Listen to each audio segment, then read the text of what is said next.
J. Nelson Leith, standing up for an American revival.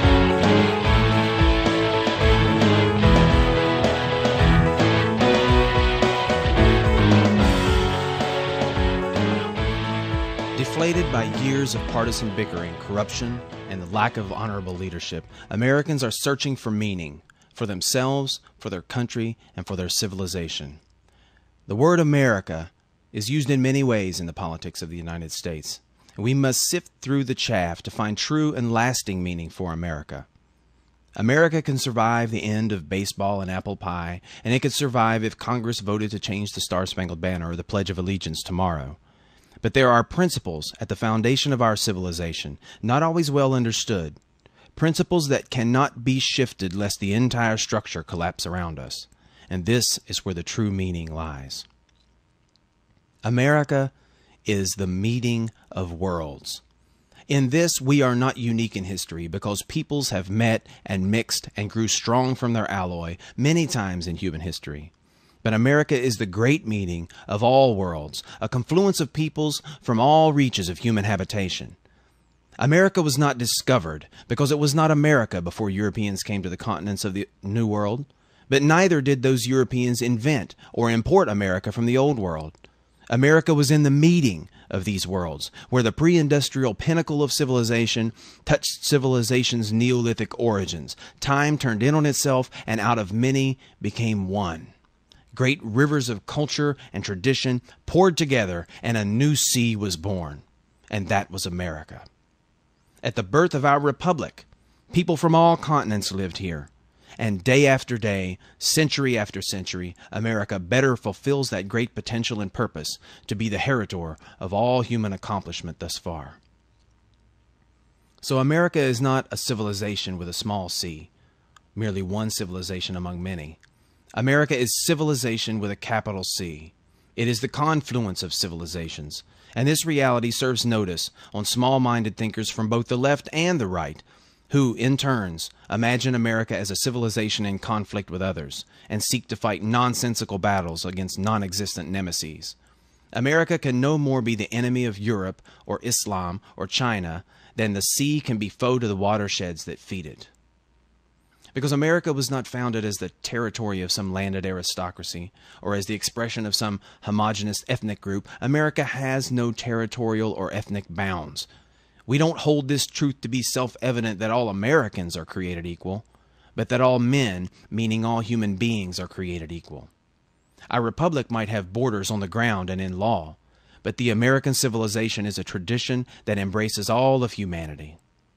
For this reason, American foreign policy cannot be merely the aggressive militancy of the far right, nor the passive humanitarianism of the far left. It must be an aggressive humanitarianism. Even when wielding the sword, the hand of America should be guided by a sincere sense of duty to saving lives, restoring liberty, and safeguarding the dignity that is the keystone to the pursuit of happiness.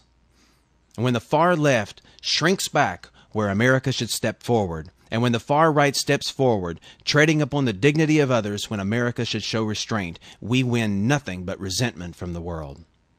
America requires an aggressive foreign policy, but a wise and competent one that seeks to bring our enemies into the fold of civilization when possible, not to brutishly beat them into the dust, breeding new enemies, dozens of them, for each one that falls. This is the behavior of ignorant and self-destructive barbarians, not civilized people. Civilization is built with justice and mercy, punishment and redemption, and competent civilized leadership steps out into the world with arms in one hand but an olive branch in the other, the serpent and the dove, the lion and the lamb.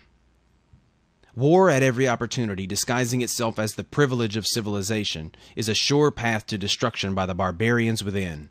Yet peace, at any cost, disguising itself as the duty of civilization, is a sure path to destruction by the barbarians without. Civilization needs both boldness and virtue to move forward. Because civilization is a progressive force, and it has but one foe, the destructive and retrogressive threat of barbarism, and there are barbarians clamoring to seize the reins of every civilization, and in America as well. False nationalism, false piety, false patriotism drive their parasitic roots into the cultures of the world like a cancerous growth, exploiting the symbols and language of civilization for their own savage and dishonest purposes. We should never allow the barbarians in our own midst to convince us that our enemies are found on the other side of a border, the other side of a racial divide, or the other side of a confession of faith. The true American civilization does not know these boundaries. I cannot be more adamant but to say there is no clash of civilizations. There is only a clash of civilization itself versus the abuses of barbarians that are constantly scheming to tear down everything that those wiser and stronger have built before them. Americans find themselves again and again torn between barbarian extremists of war who claim the identity of our civilization but do not understand the principles they are destroying, and the impotent extremists of peace who understand those principles academically but do not have the fortitude to stand up and defend them. American principles have failed to align themselves with American identity. And we have no end of high-minded left-wing politicians whose principled ambivalence coats every expression of patriotism with a vague synthetic aftertaste of expediency and salesmanship. We have no end of loud-mouthed right-wing politicians whose cosmetic patriotism is as thin as a coat of cheap paint with no principle to back it up. Americans should not have to choose between politicians who have no faith in our civilization and those who have no understanding of it.